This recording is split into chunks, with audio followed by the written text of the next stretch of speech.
রাজবাড়ী জেলার গোয়ালন্দ উপজেলার কসিমউদ্দিন পাড়ার মূল আসামি ইউসুফ ও রিপন গংকে ছেড়ে আসামিকে যারা ধরে থানায় সোপর্দ করল তাদের নামে গোয়ালন্দ ঘাট থানার ওসি মামলা দিয়ে কোর্টে চালান দেন এবং তারা জামিনে এসে 20/8/2025 তারিখ রোজ বুধবার গোয়ালন্দ উপজেলা চত্বরে মানববন্ধন, প্রতিবাদ সভা, মিথ্যা মামলা প্রত্যাহার সহ গোয়ালন্দ থানার ওসি রকিবুল ইসলামের 24 ঘন্টার আলটিমেটাম দিয়ে প্রত্যাহার চেয়ে মানববন্ধন করেন। আমাদের 7 জনকে ডেকে নেওয়া হয়েছে, যারা সাক্ষী দিচ্ছি যে থানায় আসেন, আপনারা সাক্ষী দিয়ে আসবেন এই আসামির বিরুদ্ধে।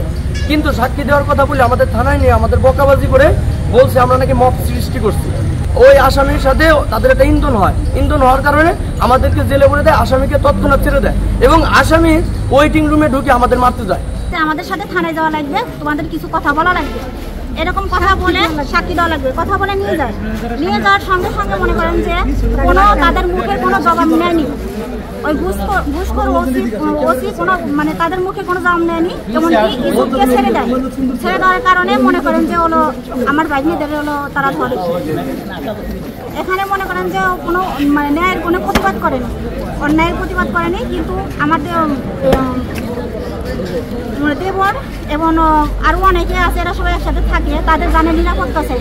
কারণ কে মানে দোষীদের ধরে রেখে নির্দোষীদের মনে করেন যে ছেড়ে দেয়, এরকম ঘুষখোর ওসি এখানে থাকার চেয়ে না থাকাই ভালো। মানববন্ধন থেকে প্রশাসনের উদ্দেশ্যে বক্তারা বলেন, আগামী 24 ঘন্টার মধ্যে ওসিকে প্রত্যাহার না করা হলে এবং মাদক ব্যবসায়ী রিপন ইউসুফকে গ্রেপ্তার সহ অবৈধ অস্ত্র উদ্ধার না হলে তারা আরও কঠিন কর্মসূচি দিবে।